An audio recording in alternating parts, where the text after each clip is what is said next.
복음서를 묵상하다 보면 예수님이 왕이라고 말씀하시고요. 왕이신 예수님이 왕으로 등극하시는 장면, 그게 이제 놀랍게도 십자가 장면입니다. 우리는 왕이라는 단어를 떠올릴 때 이런 단어들이 머릿속에 즉각적으로 떠오르지 않을까 싶습니다. 영광, 권력, 승리, 이런 단어들 같아요. 그런데 이제 오늘 우리가 본문에서 읽는 이 장면은 그 왕의 즉위식은 틀림없는데 전혀 다른 장면이 펼쳐지고 있죠. 주님이 틀림없이 왕이 맞으시는데 네가 유대인의 왕이냐 이렇게 질문했을 때 네가 그렇게 말하고 있다라고 말씀하신 주님의 의도가 틀림없이 당신이 왕이시라는 사실입니다. 그런데 주님은 틀림없이 왕이신데 십자가에서 돌아가십니다. 정오인데 주님이 십자가에 달리신 그 장면에는 흑암이 임하고요. 그 하나님의 아들은 자신이 하나님께 버림받았다 외치십니다. 그런데 놀랍게도 바로 그 장면, 그 자리에서 하나님이 구약에서 말씀하셨던 그 놀라운 새 창조의 나라가 시작되고 있습니다. 오늘 그 장면들을, 그 장면과 연관된 이야기들을 여러분과 함께 좀 묵상해 보고자 합니다. 본문에 보면 주님이 십자가에 아침 9시 정도 달리시거든요. 그런데 지금 정오가 되었어요. 한 3시간 정도가 십자가 위에서 지나간 거죠. 정오는 하루 중 해가 제일 밝아야 하는 시간 아닙니까? 그런데 그 시각에 어둠이 임했다. 마가는 그렇게 보도합니다. 이 말은 우리가 일상적으로 자연현상으로 경험하게 되는 그런 어둠은 아닌 것 같습니다. 왜 그런가? 그것은 구약 성경 선지서들, 특별히 요엘서가 이야기해 놓은 이야기 때문일 것 같아요.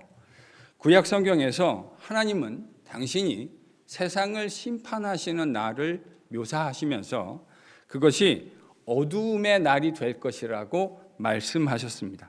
특별히 이 부분에서 우리의 주목을 끄는 것이 요엘서입니다. 특별히 요엘서 2장이에요. 요엘서 2장은 하나님의 심판의 날을 어둡고 캄캄한 날이다. 빽빽한 구름이 끼어 있는 날이다. 해와 달이 캄캄해져서 별빛도 그 빛을 거두는 날이다. 이렇게 기록해 놓고 있습니다. 지금 주님이 정오부터 오후 3시까지, 그러니까 하루 중 해가 제일 밝아야 하는 바로 그 시간, 온 땅에 어둠이 임했다. 나는 이 이야기는 주님이 달려 계신 이 십자가의 이 상황, 이 캄캄함은 단순한 자연적 현상이 아니라 하나님이 선지자들을 통해 말씀하셨던 하나님의 심판이 이루어지고 있는 장면이다. 그 이야기를 이렇게 마가는 묘사하고 있는 것입니다. 이런 해석이 힘을 얻게 되는 이유는 그 어둠 속에서 주님이 외치셨던 그 외침 때문에 그래요. 여러분 34절 같이 읽겠습니다. 34절입니다. 같이 읽죠. 시작.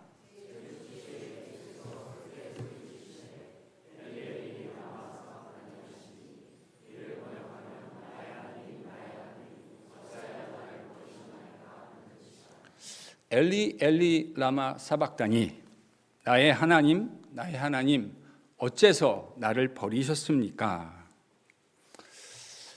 주님은 지금 이 자리가 심판의 자리라고 하는 사실을 하나님이 우리 주님을 버리시는 것을 통해서 표현하고 계십니다. 무슨 자리라고요? 심판의 자리. 주님이 하나님께 버림을 당하고 계십니다.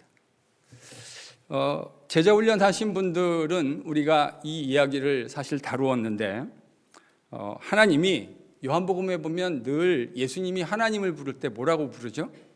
아버지, 나의 아버지 이렇게 좀 부르시는데 여기 보면 주님이 하나님을 아버지라 부르지 않고 하나님이다 이렇게 부르고 있습니다. 저는 호칭이 매우 중요한 의미를 갖는다 생각합니다. 요한복음에 보면 예수님이 어머니를 향해서 여자여라고 말씀하신 일이 2번 있습니다. 가나 혼인잔치와 십자가상에서. 예수님이 평상시에 어머니를 마리아를 부르며 여자여라고 말하지 않았을 거예요. 여러분의 어머니를 여자여라고 부르본 일이 있으십니까? 부르지 마십시오. 잘못하면 귀싸대기 한 대 맞을 수 있습니다. 누가 어떤 미친 사람이 자기 어머니를 여자여라고 부르겠습니까? 그 이야기는 예수님이 어머니 마리아를 상대하고 있는 것이 아니라 왕으로서, 새 창조의 왕으로서 그의 백성 하나를 상대하고 있음을 그렇게 표현하신 거예요. 예를 하나 좀 들어볼까요? 저희 아들이 이전 교회에서 EM 멤버들과 함께 이야기하고 있는 것을 제가 엿들었어요. 그랬더니 우리 아들이 저를 뭐라고 얘기했냐면 Our pastor 이렇게 얘기하더라고요. 그러니까 가만히 문맥을 제가 들어보니까 제 얘기를 하고 있는 거예요. 근데 저희 아들이 저보고 개인적으로 얘기할 때 Our pastor라고 이야기한 일이 없어요. 미치지 않고서야 저랑 얘기하면서 Our pastor라고 저를 이야기할 이유가 없겠죠? 그런데 지들 EM 멤버들과 저를 이야기할 때 그러니까 아버지와 아들로의 관계가 아니라 교회 성도 중에 한 명으로 EM에 속한 멤버 중에 한 명으로 자기와 저의 관계를 규정할 때 걔는 our pastor 이렇게 저를 말하고 있더라고요.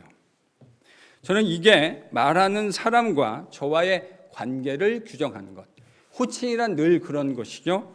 지금 주님의 호칭은 주님과 아버지 사이의 관계를 규정하고 있는 거예요. 이 호칭은 예수께서 지금 하나님의 백성으로 그들을 대신해서 우리 모두를 대신해서 대속물로 하나님의 심판을 받고 있다는 사실을 이렇게 표현하신 것입니다. 즉 예수께서 택한 백성들의 구속을 위해서 그들의 모든 죄의 짐을 жил머지고 하나님께 대신 형벌받고 버림받고 있다는 사실을 주님이 이렇게 말씀하신 거죠. 그러니까 주님이 지금 우리의 자리에 서 계신 것입니다. 우리를 대신해서 죄가 하나도 없는 분이 마치 죄인처럼 아버지 앞에 우리를 대신해서 그 하나님의 엄중한 심판을 받고 계신 겁니다. 여러분 이게 복음의 핵심 아니겠습니까? 우리는 버림받아야 마땅한 존재들이었지만 그분이 우리를 대신해서 버림받으셨습니다. 그런 의미에서 십자가를 우리는 대속이다 이렇게 해석할 수 있는 것이겠죠. 예수님이 숨을 거두시는 순간을 묘사하는 마가의 묘사 방식이 참 흥미로워요. 여러분 38절을 같이 읽겠습니다. 본문 38절입니다. 같이 읽죠. 시작.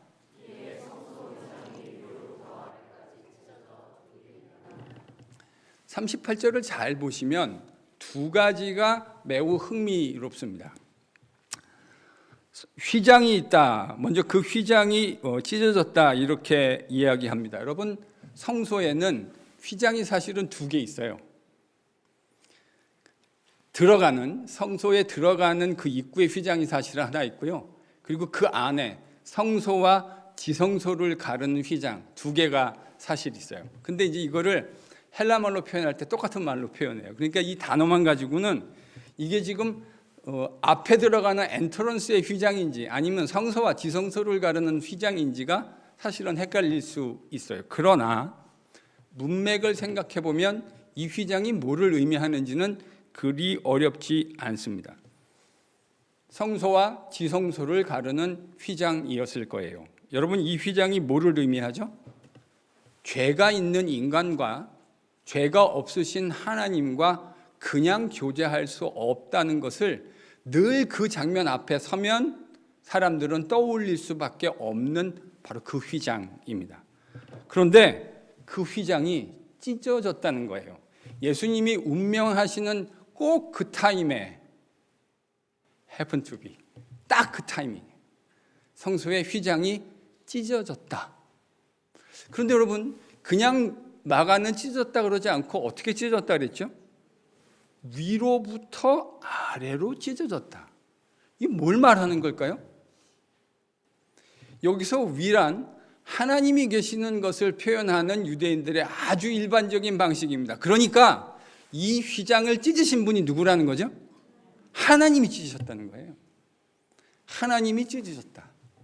하필 예수님이 돌아가시는 바로 그 타이밍에 하나님이 성소와 지성소를 가르는 휘장을 위로부터 찢으셨다. 이런 해석이 힘을 얻는 이유는 찢어졌다라는 이 스키조라고 하는 단어가 수동태로 사용됐다고 하는 사실입니다. 여러분 참 많이 들으셨죠? 무슨 수동태죠? 서당계 3년이면 풍어를 읊는다라는 우리 속담도 있는데 이 수동태는요 신약 성경에서 유명한 수동태예요. 하나님이 일을 하셨다라는 것을 표현할 때, 그러니까 위로부터 찢어졌다라고 하는 것과 수동태로 찢어졌다라는 것이 쓰였다고 하는 사실은 이 일이 하나님이 하신 행위라는 것을 증명하는 것입니다. 여러분 이 모든 게 뭐를 의미할까요? 하나님과 우리를 죄악으로 나누고 단절했던 그 단절의 시대가 끝이 났다는 말입니다. 하나님과 우리를 막고 있었던, 죄 때문에 우리가 그것을 넘어설 수 없었던 장벽이 무너졌다. 그것을 이렇게 상징적으로 마가는 기록해 주었습니다. 예수님의 십자가의 죽으심을 마가가 이렇게 성전과 관련해서 이야기한다는 것이 저는 마가복음에서 참 그 의미심장하다고 생각해요. 이미 오래전이라 여러분의 기억력이 가물가물하실 것 같기는 한데 예수님이 예루살렘 입성하신 후에 성전에 들어가서 예루살렘 성전에 기구 나르는 것을 금지하십니다. 제가 그때 이게 성전의 제2행위를 중지시키는 예수님의 행위다라고 해석을 했습니다. 저는 송 목사님처럼 친절하지 않아요. 몇 날 몇 시 유튜브에 그게 있는지 잘 모르겠습니다. 여러분이 궁금하신 분 가서 찾아서 들어보십시오. 성전의 기구를 나누는 걸 중지했다라는 것은 성전 제2를 중지시켰다는 말과 다른 말이 아닙니다. 바로 그 후에 무화과 나무 저주 사건이 등장하는데 그때 그것을 통해서 예루살렘 성전이 멸망하게 될 것을 암시했다. 제가 그렇게 말씀드렸습니다.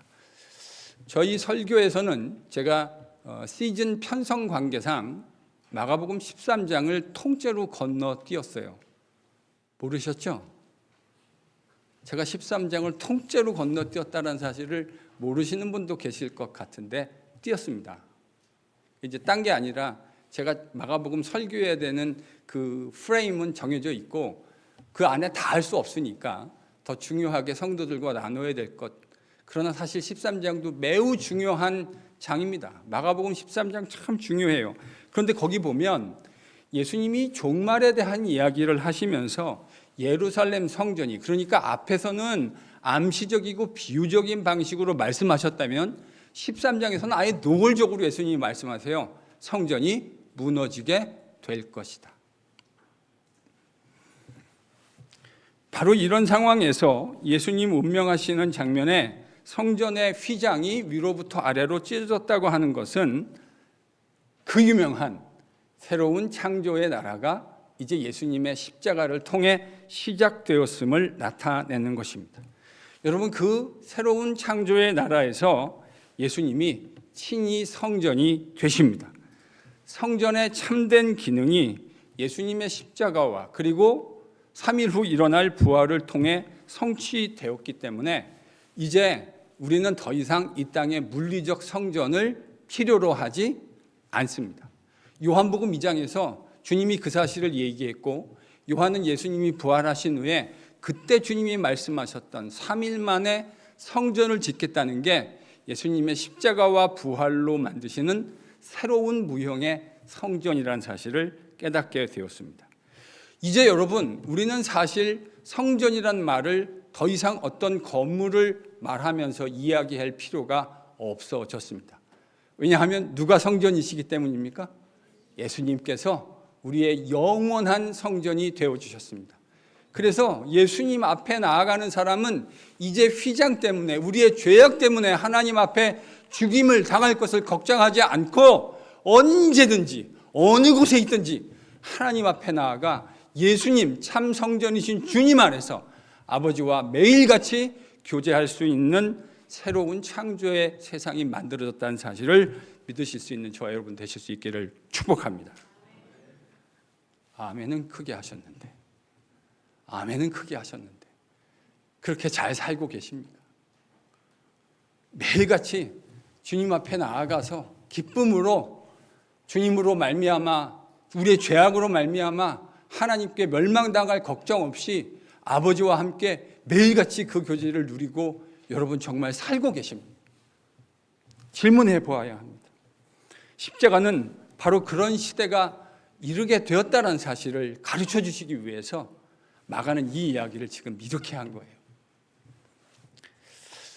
사실은 오늘 설교에서 제가 여러분과 함께 이런 신학적인 이야기도 참 중요하고 마땅히 우리가 마음속에 잘 간직해야 할 이야기인 것 틀림없는데, 저는 오늘 이 마지막 이야기를 여러분에게 좀 중점을 두어서 함께 좀 생각해 보고 싶어요. 그건 예수님이 십자가에서 운명하신 직후에 마가는 그 십자가 처형 장면에 있었던 이야기를 우리에게 이렇게 설명해 주고 있는데, 두 부류의 사람이 등장합니다. 첫 번째 등장하는 사람은 백부장이에요.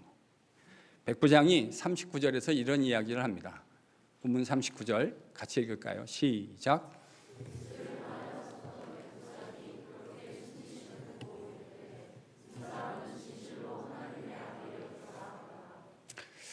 이 백부장은 로마 군인이었고, 여러분 로마 군인이었다는 게 꼭 로마인이었다라는 것을 의미하지는 않을 수 있습니다.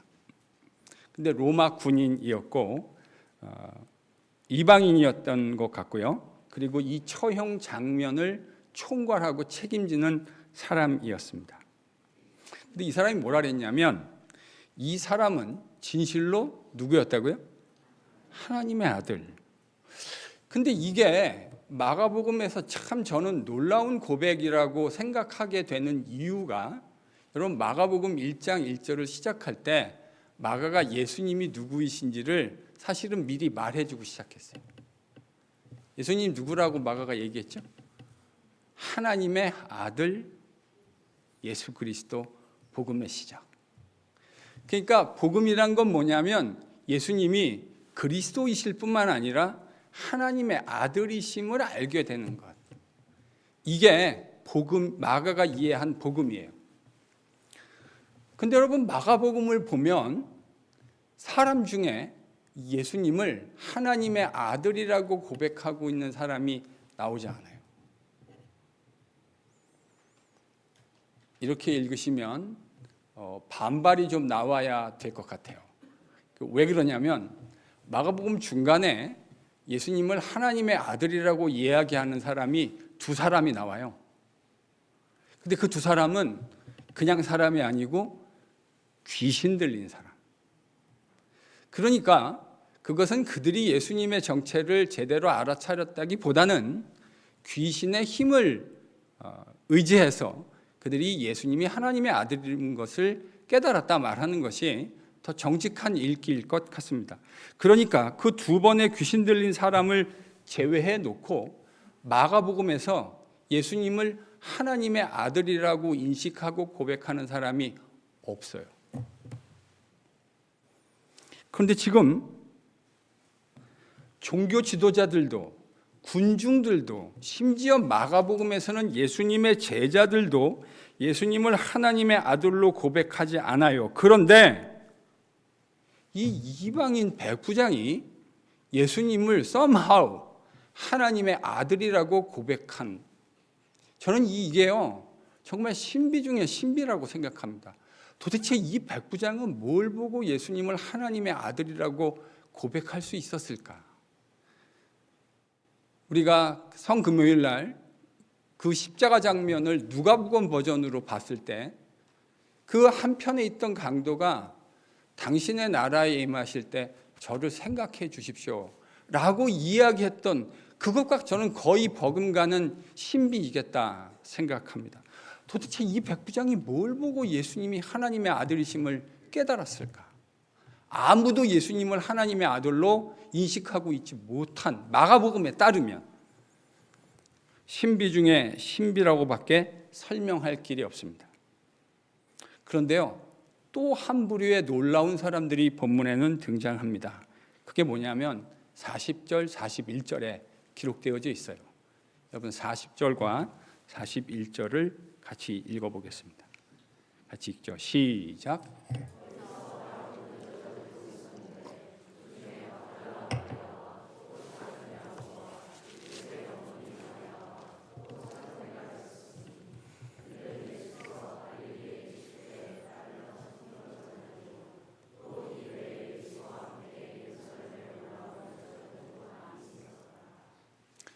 여러분 40절과 41절을 보면 예수님의 그 십자가 처형장 바로 밑에 있었던 일군의 여자들의 이야기가 등장합니다. 그 여자는 막달라 마리아였고요. 그리고 또 다른 이름으로 야고보와 요새의 어머니였던 마리아, 그리고 살로메, 그리고 또 이름 모를 많은 무명의 여자들이 예수님의 십자가 아래에 있습니다. 근데 저는 이게 마가복음에서 참 중요하고 우리로 하여금 많은 묵상을 하지 않을 수 없게 만드는 이유가 바로 이 이유 때문이라고 생각해요.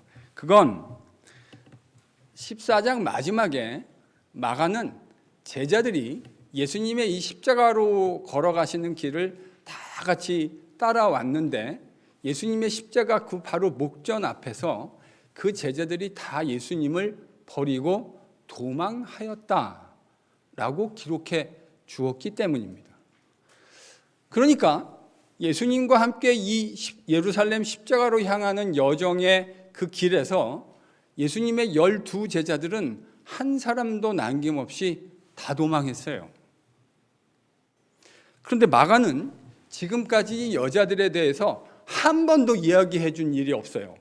그런데 이 여자들이 예수님의 십자가 자리 밑에 있다, 이 이야기가 참 놀랍게 들리는데, 놀랍게 들리는 더 큰 이유는 이 여자들이 어떤 사람이었는지를 설명해 주는 마가의 설명 방식입니다.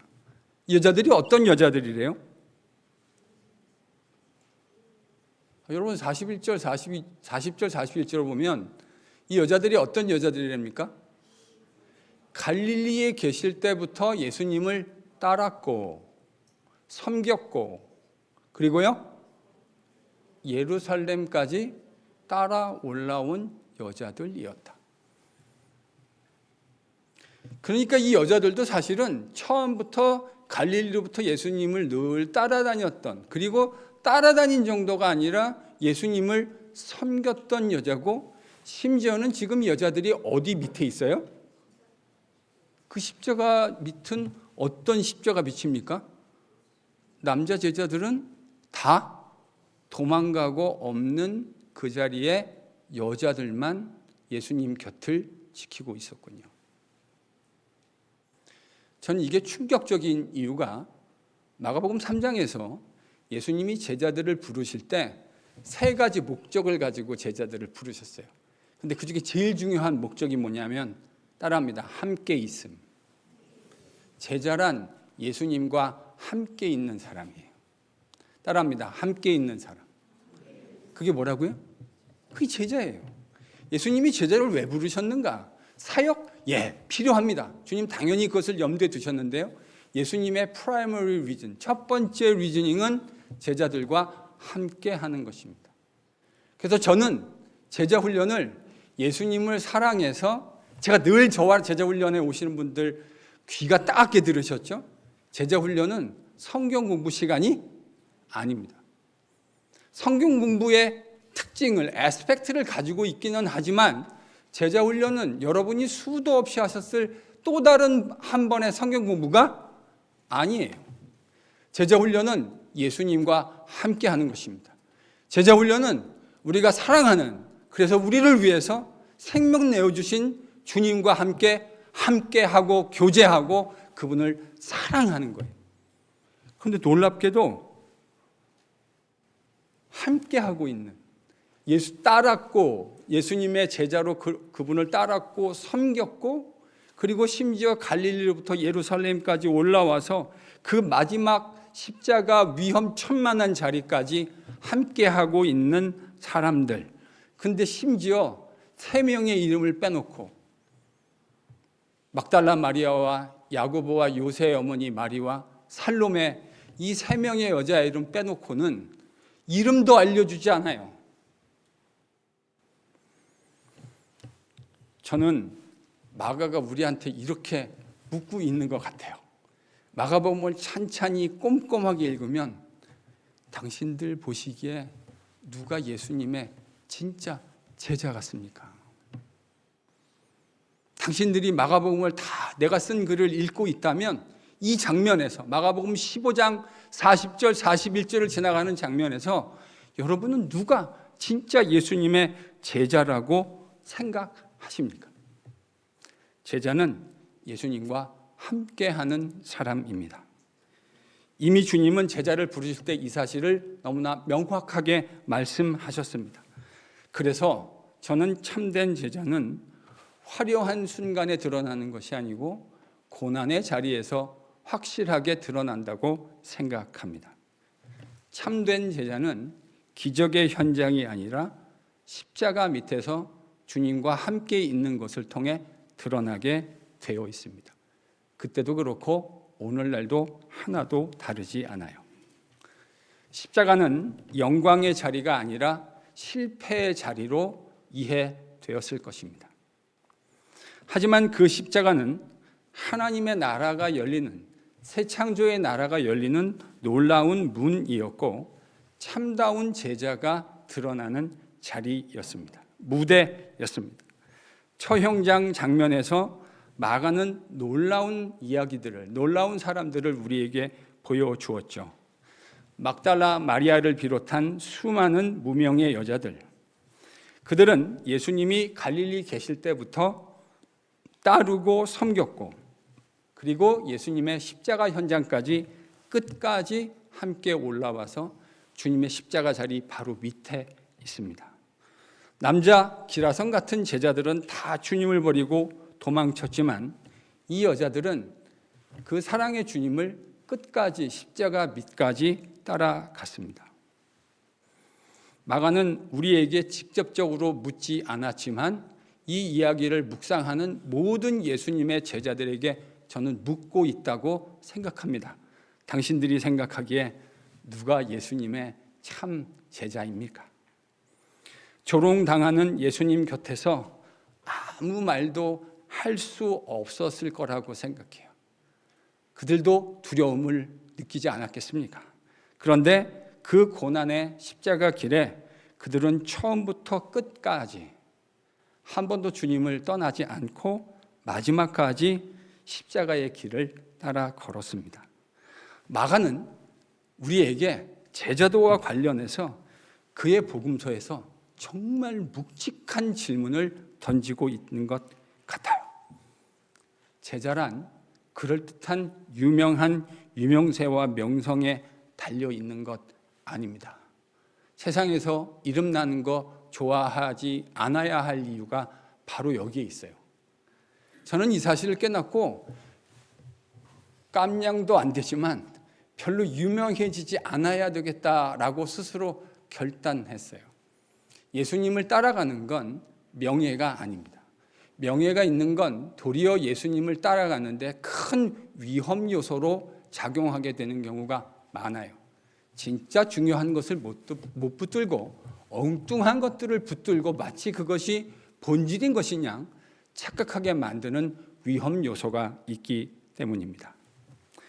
물론 저는 이 도망갔던 제자들도 주님의 은혜로 다 회개하고 돌아와서 주님의 손에 아름답게 사용되었다는 사실을 부정하지 않습니다. 맞아요. 그것도 주님의 은혜입니다. 마땅하지 않은 사도로 주님의 제자로 섬기는 것이 마땅하지 않은 사람들을 주님은 다시 은혜로 불러주셨고 그들도 주님의 교회에서 의미 있게 아름답게 사용되었습니다. 틀림없습니다. 그런데 저는 그럼에도 불구하고 마가가 진정한 제자됨의 표상으로 그 제자들을 우리에게 프레젠트하고 있다고 생각하지는 않습니다.